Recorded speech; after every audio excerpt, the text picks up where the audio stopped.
Shrimad Bhagavatam class 206 സ്കന്ധം 10 ആദ്യ ഭാഗം, അതിൽ 5-ാമത്തെ അധ്യായം. ഇത് ഭഗവാന്റെ ജാതകർമ്മോത്സവമാണ്.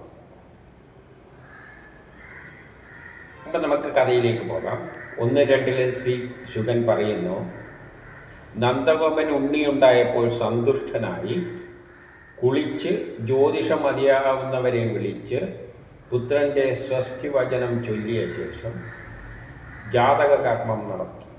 പിതൃക്കൾക്ക് ശ്രാദ്ധവും നടത്തി. അപ്പോൾ ഒരു കുട്ടി ജനിച്ചാൽ ചെയ്യേണ്ടതായ ജാതക കർമ്മങ്ങളെല്ലാം നടത്തിയിട്ട് പിതൃക്കൾക്ക് ശ്രാദ്ധം നടത്തി. എന്തിനാണ് പിതൃക്കൾക്ക് ശ്രാദ്ധം നടത്തുന്നത്? നമ്മൾ പിതൃക്കളിലൂടെയാണ് നമ്മൾ ഉണ്ടായിരിക്കുന്നത്. നമ്മളെന്ന് പറയുന്ന ഈ ശരീരത്തിൻ്റെ അകത്ത് ഒരു ജനിതക ഘടനയുണ്ട്.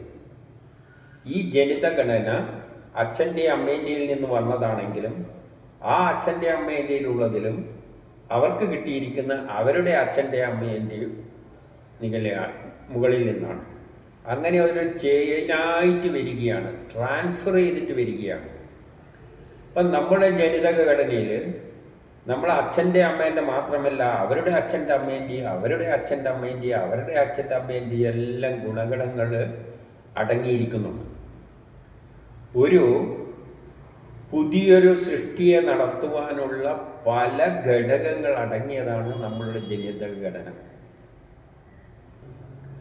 അതിൽ ഒരു സ്വഭാവം മാത്രമേ, എൻ്റെ അച്ഛൻ്റെ ഗുണം മാത്രമല്ല, എൻ്റെ അച്ഛൻ്റെ അച്ഛൻ്റെ അച്ഛൻ്റെ അച്ഛൻ്റെ എത്രയോ ഗുണങ്ങൾ ഈ ജനിതക ഘടനയിലുണ്ട്. അപ്പം കാലം എന്നിൽ നിന്നൊരു കുട്ടിയെ ഉണ്ടാക്കുമ്പോൾ നാളെ അവൻ എന്ത് കർമ്മം ചെയ്യുവാനുള്ള യോഗ്യത വേണമെന്ന് അത് തീരുമാനിക്കുന്നുണ്ട്. ഉദാഹരണമായിട്ട് ചിലപ്പോൾ അവനൊരു ഗായകനാക്കാം. അപ്പം പാടാൻ കഴിവുള്ള ജനിതക ഘടന അവൻ്റെ വേണം. അതെവിടെ നിന്നാണ് കിട്ടുന്നത്? എന്നിൽ നിന്ന് കിട്ടും. എൻ്റെ അകത്തുണ്ടെങ്കിലും അതിലെന്തെല്ലാം ഉണ്ട്? എൻ്റെ ജനിതക ഘടന മാത്രമല്ല, അച്ഛൻ്റെ അച്ഛൻ്റെ അച്ഛൻ്റെ അങ്ങനെ പോകുമ്പോൾ എവിടെയെങ്കിലും പാട്ടുകാരുണ്ടെങ്കിൽ ആ പാട്ടുകാരൻ്റെ ജനിതക ഘടന എൻ്റെ കയ്യിലുണ്ട്, അതെടുത്താൽ മതി. അതില്ലെങ്കിൽ എടുക്കാൻ പറ്റില്ല. അവർ ഒരു നല്ല ചിന്തകൻ്റെയാണ് വേണ്ടമെങ്കിൽ എൻ്റെ ജനിതഘടനയിൽ അത് എവിടെ നിന്ന് എനിക്ക് കിട്ടിയതാണ്? എനിക്ക് തന്നെ കിട്ടിയത് എവിടെ നിന്നാണ്? എൻ്റെ പൂർവികരായ ആരോഗ്യം നിന്ന് കിട്ടിയതാണ്. അപ്പം പുതിയൊരു കുട്ടിയെ ഉണ്ടാക്കേണ്ട അതിൻ്റെ ക്വാളിറ്റീസ് എന്തെല്ലാമാണെന്ന് മനസ്സിലാക്കേണ്ട എല്ലാ ഘടകങ്ങളും ഈ ജനിതഘടനയിലുണ്ട്. അതെൻ്റെ പൂർവികരെങ്ങനെ ഏൽപ്പിച്ചതാണ്. അപ്പം അതെൻ്റെ സ്വത്തല്ല. നാളെ എന്നിലൂടെ, എൻ്റെ മക്കളിലൂടെ, എൻ്റെ മക്കളിലൂടെ ഒരു കുട്ടി ഉണ്ടാക്കണമെങ്കിൽ ഈ ജനിതഘടനയെ വെച്ചിട്ടുണ്ടാണ് ഉണ്ടാക്കാൻ പറ്റുകയുള്ളൂ. അപ്പം എനിക്ക് കിട്ടിയ എല്ലാ ക്വാളിറ്റീസും അടങ്ങിയ ജനിതഘടന ഞാൻ മക്കൾക്ക് ട്രാൻസ്ഫർ ചെയ്യാൻ ബാധ്യസ്ഥമാണ്. ഇപ്പം ഞാൻ നല്ലൊരു ഗായകനാണെന്ന് വെച്ചു, ഈ ലോകത്തിൽ വേറെ ഗായകരൊന്നുമില്ല, ഞാൻ മാത്രമേ ഉള്ളൂ. അപ്പോൾ എന്നിലാണ് ആ ഗായകൻ്റെ ജനിതഘടനയുണ്ട് ഉള്ളത്. അപ്പം ഭാവിയിലുള്ള തലമുറക്ക് ആരിൽ നിന്ന് കിട്ടണം? എൻ്റെ നിന്ന്, എൻ്റെ മക്കളിൽ നിന്ന്, എൻ്റെ മക്കളിൽ നിന്ന് അങ്ങനെ കിട്ടണം. ഞാൻ കല്യാണം കഴിച്ചിട്ട് കുട്ടികൾ ഉണ്ടായിട്ടില്ലെങ്കിലോ? ഇതവിടെ വെച്ച് ബ്രേക്കായി. എനിക്ക് കിട്ടിയത് എൻ്റെ ആരോ അച്ഛനിൽ നിന്നായിരിക്കും. അപ്പോൾ അച്ഛനത് എനിക്ക് ഏൽപ്പിച്ചത് എന്തിനു വേണ്ടിയാണ്?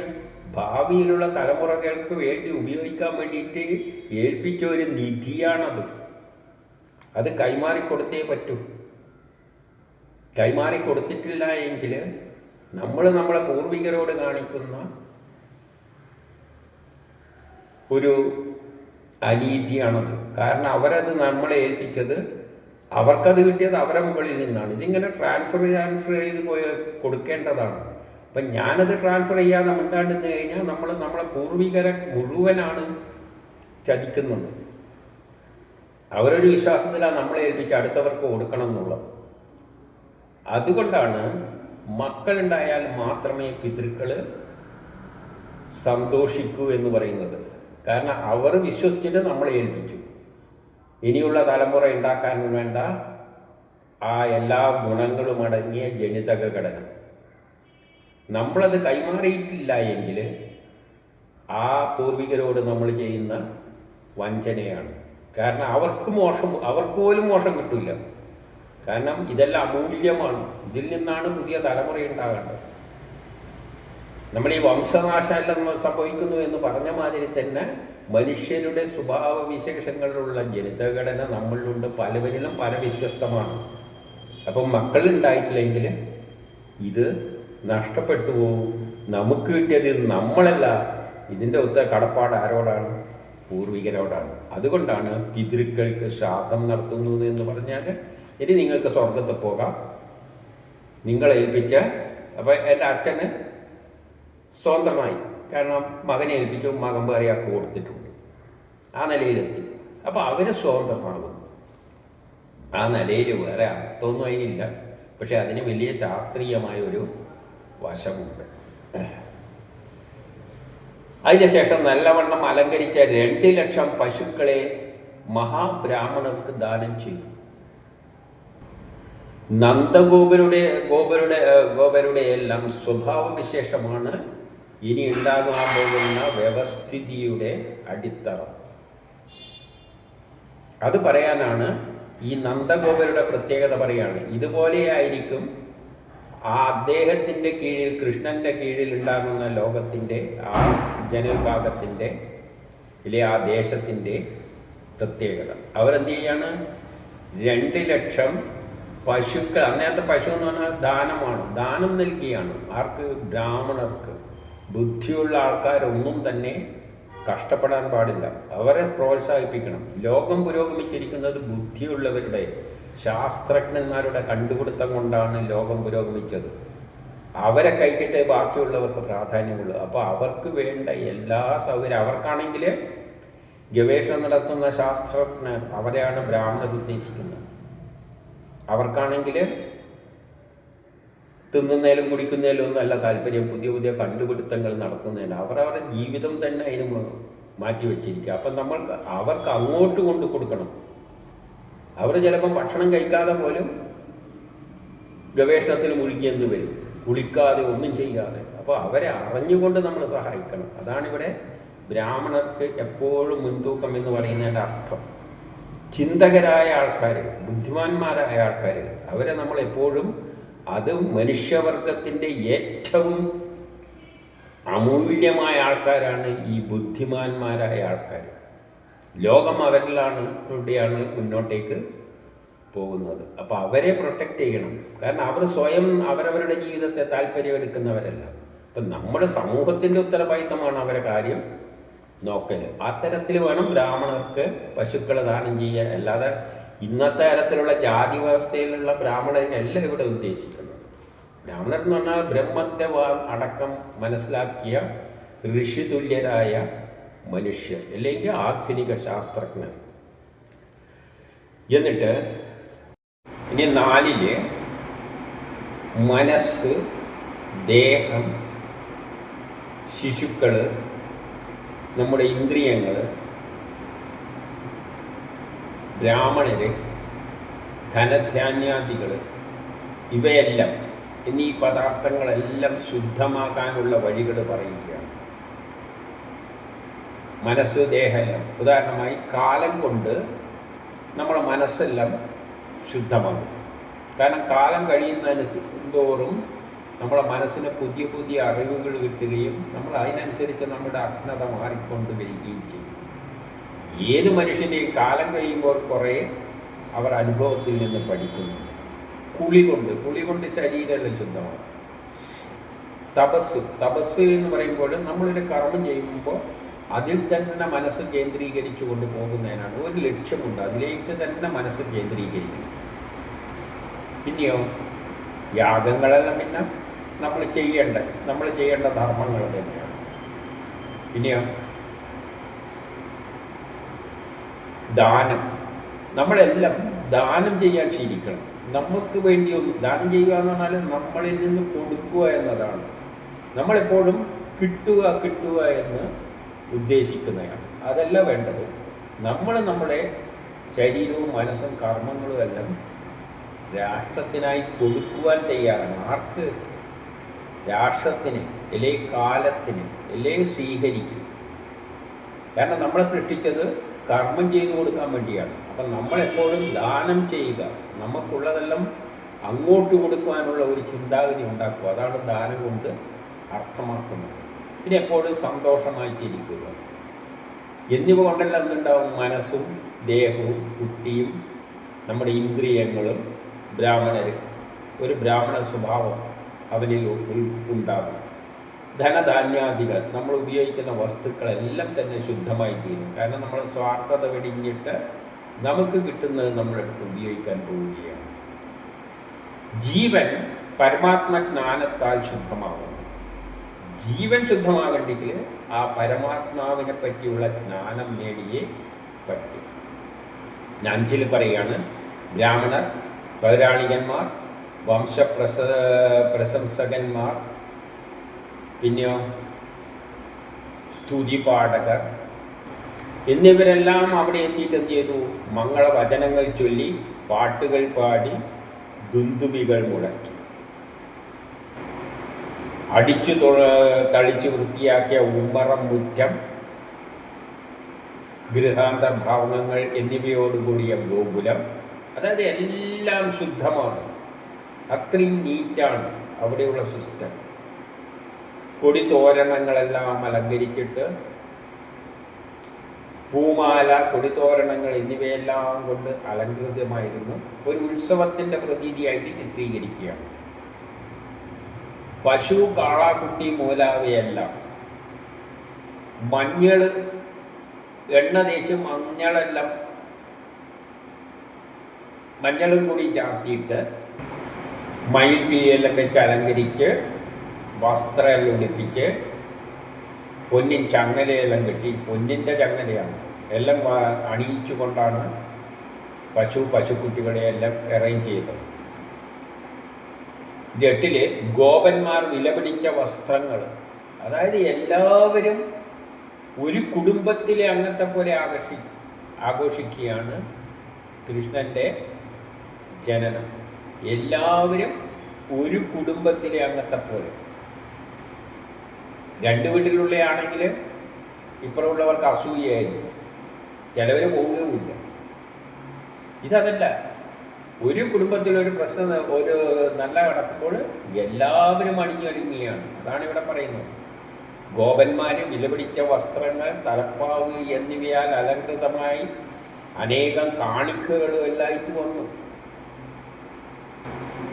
യശോദക്ക് ഒരു പുത്രനുണ്ടായതറിഞ്ഞിട്ട് ഗോപസ്ത്രീകളും നല്ല വസ്ത്രങ്ങൾ, ആഭരണങ്ങൾ, കൺമഷി എന്നിവകളാൽ സ്വദേഹത്തെ മോടി പിടിപ്പിച്ചുകൊണ്ടാണ് വന്നത്.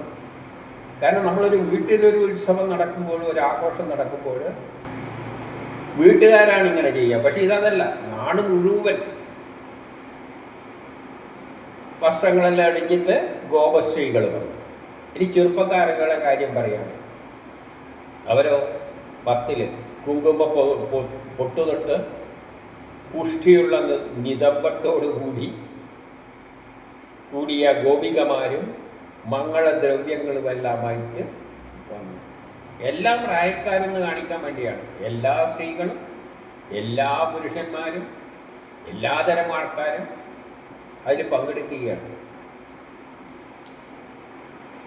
11 രക്തകുണ്ടലങ്ങൾ തുടച്ചു വൃത്തിയാക്കി, അവരവരുടെ സ്വർണ്ണ ആഭരണങ്ങളെല്ലാം നല്ലോണം തുടച്ച് വൃത്തിയാക്കിയിട്ട് അണിഞ്ഞിട്ട് പതക്കങ്ങളെല്ലാം കഴുത്തിൽ ചാട്ടി,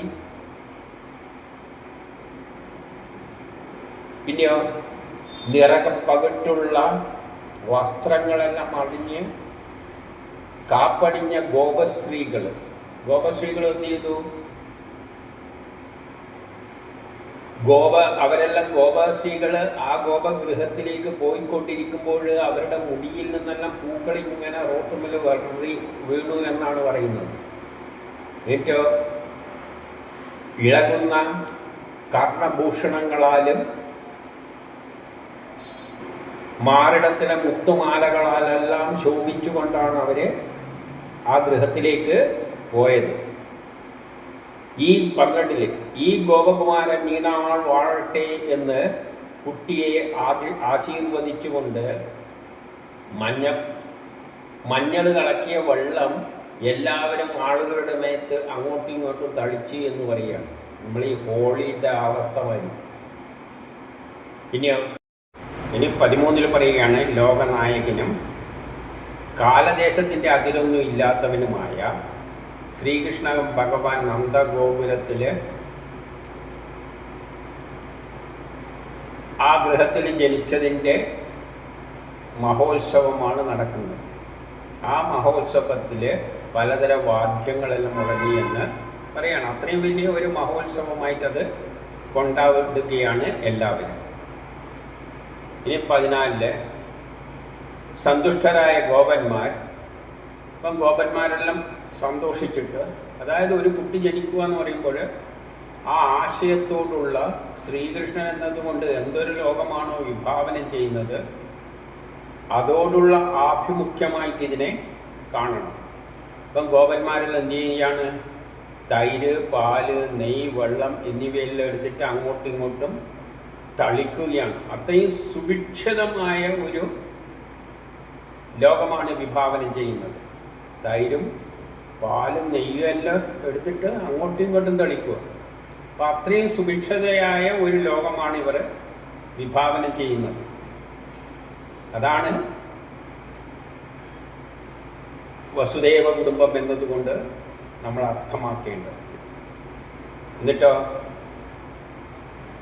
മാത്രമല്ല, വെണ്ണയെല്ലാം ഓരോ ആളുടെ മുഖത്തും വായിലും ഇങ്ങനെ വാരി വലിച്ചു കൊടുക്കുകയാണ്. ഇഷ്ടമാതിരി തിന്ന് പറഞ്ഞ് വെറുതെ പരസ്പരം വെണ്ണയെടുത്തിട്ട് വായിൽ ഇങ്ങനെ വലിച്ചു കൊടുക്കുകയാണ്. അത്രയും സുഭിക്ഷതയാണ്.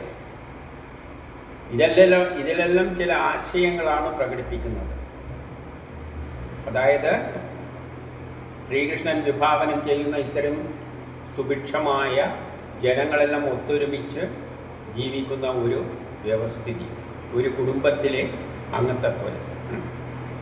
ഇനി 15, 16 പറയാണ്, ഉദാരമതികളും മനസന്തോഷം കലർന്നവരുമായ നന്ദഗോപൻ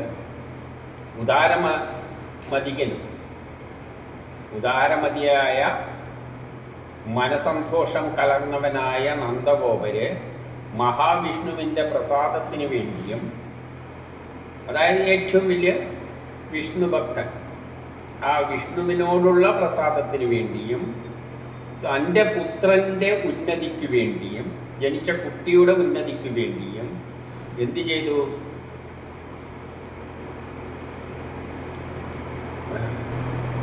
സൂതന്മാർ, മാഗധന്മാർ, വന്തികൾ തുടങ്ങിയവർക്കെല്ലാം എന്തുകൊണ്ട് തുടങ്ങിയ വിഭാഗങ്ങൾക്കെല്ലാം എന്ത് ചെയ്തു? വസ്ത്ര ആഭരണങ്ങളെല്ലാം കൊടുത്തു. ആഭരണങ്ങൾ മാത്രമല്ല, പശുക്കൾ എന്നിവയെല്ലാം കൊടുത്തു. എല്ലാവർക്കും ദാനം ചെയ്യുകയാണ്, എല്ലാവരും സന്തോഷിക്കാൻ വേണ്ടിയിട്ട്. പിന്നെയോ അഭിരുചിയുള്ളവർ, കലയിൽ ശാസ്ത്രത്തിൽ അഭിരുചിയുള്ള അല്ലെങ്കിൽ അതുകൊണ്ട് ഉപജീവനം കഴിക്കുന്നവർ. അപ്പോൾ സമൂഹത്തിലെ എല്ലാവരും, ബ്രാഹ്മണര് തൊട്ട് താഴെയുള്ള എല്ലാവരെയും പറ്റി പറയുകയാണ്. കലയിലും ശാസ്ത്രത്തിലും എല്ലാം പ്രാവീണ്യമുള്ളവർ, അല്ലെങ്കിൽ അതുകൊണ്ട് ജീവിതം നയിക്കുന്നവർ, അവർക്കെല്ലാം എന്ത് ചെയ്തു? അവർക്കും അവരാഗ്രഹിക്കുന്ന തരത്തിലുള്ള പുരസ്കാരങ്ങളെല്ലാം, വസ്ത്രങ്ങളും മറ്റും എല്ലാം അവരാഗ്രഹിക്കുന്ന തരത്തിൽ അവരുടെ അർഹതക്കനുസരിച്ച് അതിനനുസരിച്ച് അവരെ എല്ലാം കൊടുത്ത് തൃപ്തിപ്പെടുത്തുകയാണ്. അവർക്കെല്ലാം കൊടുത്ത് സൽക്കരിക്കുകയാണ്. പിന്നെയോ 17 മഹാഭാഗ്യവതിയും നന്ദഗോപരാൽ അഭിനന്ദിക്കപ്പെട്ടവളുമായ, അതായത് നന്ദഗോപരുടെ ഭാര്യ, ദിവ്യവസ്ത്രങ്ങളെല്ലാം അണിഞ്ഞ് കർണത്തിലുള്ള ആഭരണങ്ങളെല്ലാം അണിഞ്ഞ്, അതായത് നല്ലവണ്ണം വസ്ത്രധാരണം ചെയ്തതിൻ്റെ ശേഷം, ആരാണ്? അവളുടെ പേരെന്താണ്? രോഹിണി. ആ രോഹിണി എല്ലാ ദുഃഖവും മറന്നിട്ട് ഗൃഹകൃത്യങ്ങളിൽ മുഴുകി. അവിടെ ഗൃഹത്തിൽ നടക്കേണ്ട കാര്യങ്ങളെല്ലാം നോക്കി നടന്നു അവർ ഉത്സാഹത്തോടു കൂടി. ഇനി 18 അന്നു മുതൽ നന്ദഗോപരുടെ ഗോകുലം എല്ലാം സമൃദ്ധികളും തികഞ്ഞതായി. അത് എല്ലാ സമൃദ്ധിയോടും കൂടിയാണ് നന്ദഗോപരുടെ ഗോകുലം അന്നു മുതലായി തീർന്നത്. ശ്രീഹരിയുടെ നിവാസം മൂലം, ശ്രീഹരി നിവസിക്കുന്ന സ്ഥലമാണ് അത്. അതുകൊണ്ട് ആ സ്ഥലം എന്തായിത്തീർന്നു? ശ്രീദേവിയുടെ കേളീരംഗമായി മാറി. അത്രയും സുഭിക്ഷത, എല്ലാവരും സംതൃപ്തി. നന്ദഗോപൻ 19 ഗോകുലത്തെ രക്ഷിക്കേണ്ട വിഷയത്തിൽ, ഗോകുലത്തെ ഇനി രക്ഷിക്കണം എങ്ങനെയല്ല, ആ കാര്യത്തിൽ ഗോപന്മാരെയെല്ലാം ചുമതലപ്പെടുത്തി. ഇവിടെ എന്തെങ്കിലും ആക്രമണങ്ങൾ എന്തെങ്കിലും ഉണ്ടാക്കാതിരിക്കാൻ വേണ്ടിയിട്ട് ഗോപന്മാരെയെല്ലാം വിളിച്ചിട്ട് അവരെ അതിൻ്റെ ചുമതലകളെല്ലാം ഏൽപ്പിച്ചു. എന്നിട്ട് കംസന് വർഷത്തിൽ കൊടുക്കേണ്ടതായ കപ്പം കൊടുക്കുവാനായി മധുരയിലേക്ക് പോയി. കംസൻ എപ്പോഴും കപ്പം കിട്ടണം, നികുതി കിട്ടണം. കംസന്റെ സ്വഭാവം നികുതി പിരിക്കലാണ്. ഇത്തരം ഭരണാധികാരികൾക്കല്ല ഇപ്പം നികുതി, ടാക്സ് പിരിക്കൽ, മറ്റേത് അത് ഇതെല്ലാം പിരിക്കുന്നതിലാണ് താല്പര്യം. ഇവരുടെ കാര്യത്തിൽ വരുമ്പോൾ അവിടെ സുഭിക്ഷതയുടെ കാര്യങ്ങൾ പറയുമ്പോൾ, കംസന്റെ കാര്യം വരുമ്പോൾ ഇനി കംസന്റെ അവിടത്തേക്ക് പോകണം, ഇതിന് കപ്പം കൊടുക്കാൻ വേണ്ടിയിട്ട്. എന്നിട്ട് അങ്ങോട്ടേക്ക് പോയി. വസുദേവൻ അപ്പോൾ 20 പറയണം, വസുദേവൻ ഇതറിഞ്ഞു, എന്ത് നന്ദഗോപൻ വന്നിട്ടുണ്ട് എന്ന്. എന്തിന്?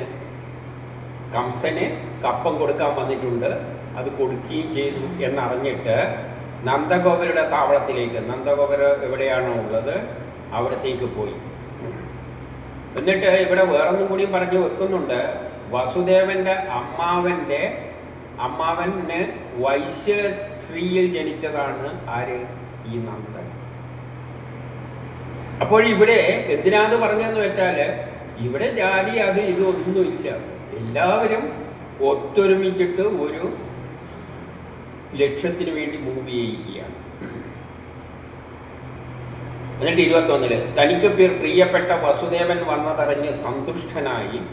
അപ്പോൾ വീട്ടിലെത്തിയപ്പോൾ നന്ദഗോപൻ എന്തറിഞ്ഞു? തൻ്റെ പ്രിയപ്പെട്ട വസുദേവൻ വന്നിട്ടുണ്ട് എന്നറിഞ്ഞിട്ട് ആദ്യം എന്തായി? പരവശനായി.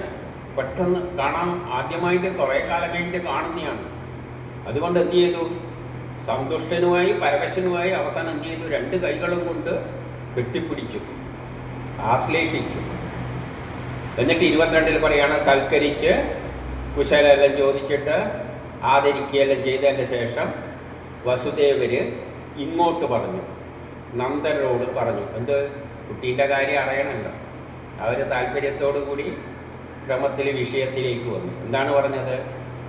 മക്കളില്ലാത്തവനായി, അന്ന് കുറേ കാലം മക്കളില്ലാത്തവനായിട്ട് ഇരിക്കുകയായിരുന്നു, വയസ്സിനുമായി. അങ്ങനെ ഇരിക്കുന്ന അങ്ങേക്കാണ് ഇപ്പോൾ ഒരു കുട്ടി ജനിച്ചിരിക്കുന്നത്. വയസ്സാം കാലത്ത് അങ്ങേക്ക് കുറേ കാലം കുട്ടികളൊന്നും ഇല്ലാതിരുന്നിട്ട് ഒരു കുട്ടീനിപ്പം ലഭിച്ചിരിക്കുകയാണ്. അതിലൂടെ സന്തോഷിക്കുകയാണ്. അന്ന് മഹാഭാഗ്യവാനാണ്. കാരണം ഈ വയസ്സാം കാലത്തിലും കിട്ടിയ കുട്ടി എങ്ങനെയാണ് അറിയാതെ. 24 ഈ സംസാര ചക്രത്തിൽ അങ്ങ് പുനർജന്മം എടുത്തവനെ പോലെയാണ്. ഈ ഒരു കുട്ടിയെ കിട്ടിയതോടുകൂടി അങ്ങേറ് ഒരു പുനർജന്മം എടുത്ത അവസ്ഥയിലേക്ക് എത്തിയിരിക്കുകയാണ്. ഇത്തരം ഇഷ്ടജനങ്ങളെ കണ്ടെത്തുക പ്രയാസമാണ്. അങ്ങനെയുള്ള ഇഷ്ടജനങ്ങൾ, അതായത് വസുദേവർക്ക് നന്ദഗോപരും അത്രയും മനസ്സ് തമ്മിലുള്ള അടുപ്പമുള്ള വ്യക്തികളാണ്. അപ്പം അങ്ങനെ മനസ്സുള്ള അടുപ്പമുള്ള വ്യക്തികളെ കണ്ടെത്തുക എന്ന് പറയുന്നത് വളരെ പ്രയാസമായിട്ടുള്ള കാര്യമാണ് എന്ന് പറയുകയാണ്. അതൊരു ഉദാഹരണ സഹിതം പറയുകയാണ്. പുഴയിലെ വെള്ളത്തിൽ ഒഴുകുന്ന ഒരു മരത്തടി ഓരോ അവിടെ ഇവിടെയെല്ലാം തട്ടിത്തിരിഞ്ഞ് അവിടെ നിൽക്കാൻ പറ്റില്ല. എന്തൊക്കെ ഒരു തടസ്സം ഉണ്ടെങ്കിൽ അവിടെ നിൽക്കും, ഒരു വട്ടം കറങ്ങും, എന്നിട്ട് അടുത്തേക്ക് പോകും, അവിടെ നിന്നിട്ട് തട്ടം കറങ്ങും. ഇങ്ങനെയാണ് ആ മരത്തടി, പുഴയിലെ വെള്ളത്തിലെ മരത്തടി സഞ്ചരിക്കുക. അതുപോലെ ഈ കർമ്മത്തിൽപ്പെട്ട് അകലുന്ന ചങ്ങാതിമാർ ഒത്തുകൂടുന്നത് അല്പസമയം മാത്രം. അതേപോലെ പല കർമ്മങ്ങളുമായിട്ട് മനുഷ്യർ ഇങ്ങനെ കറങ്ങി നടക്കുമ്പോൾ ഇങ്ങനെ മനസ്സിന് ഇഷ്ടപ്പെട്ട ആൾക്കാർ ഒത്തുകൂടുന്നത് വളരെ കുറച്ച് സമയം മാത്രമാണ്. ഇനി കുശലാന്വേഷണമാണ്. 21 പറയുകയാണ്, ഏതൊരിടത്താണ് ബന്ധുമിത്രാദികളോട് കൂടി അങ്ങ് വസിക്കുന്നത്, അവിടെ ധാരാളം വൻ കാടുകളെല്ലാം ഉണ്ടോ, ചെടികളെല്ലാം. എന്തിന്? അങ്ങേറെ കൃഷികൾക്ക് കൃഷിയെല്ലാം സ്ഥലങ്ങളെല്ലാം ഉണ്ടെങ്കിൽ മാത്രമേ ഈ പശുക്കളെയെല്ലാം മേയ്ക്കാൻ പറ്റുള്ളൂ. കുറേ വനങ്ങളും പുൽച്ചെടികളെല്ലാം ഉണ്ടെങ്കിൽ അക്കാലത്ത് ചിന്തിക്കുന്നത് എന്താണ്? ആ തരത്തിലാണ്. കുറേ പശുക്കളെല്ലാം ഉണ്ടെങ്കിൽ അതിനെ മേയ്ക്കാനുള്ള സ്ഥലവും വേണം, തിന്നാൻ കൊടുക്കണ്ടേ. അപ്പോൾ അങ്ങനെയെല്ലാം ഉണ്ടോ എന്ന് ചോദിക്കുകയാണ്. അതൊക്കെ ആ കാലഘട്ടത്തിനനുസരിച്ചിട്ടുള്ള ചോദ്യമാണ്. അതേപോലെ രോഗമില്ലാത്ത അവസ്ഥയിൽ പശുക്കൾക്കൊന്നും രോഗം വരാതിരിക്കാൻ വേണ്ടിയിട്ട് നല്ല കാട്, വേറെ രോഗങ്ങളൊന്നും വരില്ല, കുടിക്കാൻ നല്ല വെള്ളം, ശുദ്ധമായ വെള്ളം, വേണ്ടുവോളം വെള്ളം, പിന്നെ പുൽക്കൊടികളെല്ലാം അവിടെ യഥേഷ്ടം കിട്ടുന്നുണ്ടല്ലോ. അപ്പോൾ ആദ്യം അതിനെപ്പറ്റിയാണ് അന്വേഷിച്ചത്. പിന്നെ അടുത്ത 27 സോദര എന്ന് പറഞ്ഞുകൊണ്ട്, എൻ്റെ മകൻ അങ്ങയെ അച്ഛനെന്ന് കരുതി തുടങ്ങിക്കാണും.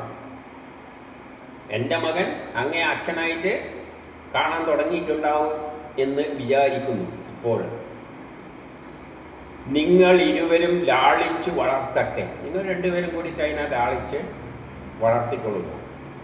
അമ്മയുടെ കൂടെ സുഖമായി ഇരിക്കുകയാണല്ലോ. അപ്പോൾ ഇതാണ് ചോദിക്കാൻ ഉദ്ദേശിച്ചത്. എങ്ങനെ അവൻ സുഖമായിട്ട് തന്നെയാണോ ഉള്ളത്?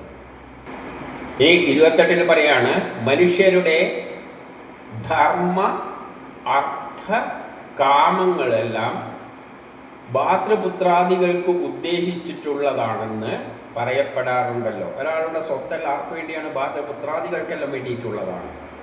അപ്പോൾ ഇയാളുടെ സ്വത്തെല്ലാം ആർക്ക് അവകാശപ്പെടേണ്ടതാണ്? കൃഷ്ണനല്ല. അവരർത്ഥത്തിൽ, അതായത് എന്തെങ്കിലും സഹായം വേണോ എന്നുള്ള നിലയിലുള്ളൊരു ചോദ്യമായിട്ട് വേണമെങ്കിൽ അതിന്, അതായത് എന്തെങ്കിലും പ്രശ്നമുണ്ടെങ്കിൽ എന്ത് സഹായം വേണ്ടെങ്കിലും അത്തരത്തിൽ അവർ ക്ലേശിച്ച് കഴിയുകയാണെങ്കിൽ ആ ധർമ്മ അർത്ഥ കാമങ്ങൾ സുഖത്തിനുതകുകയില്ല.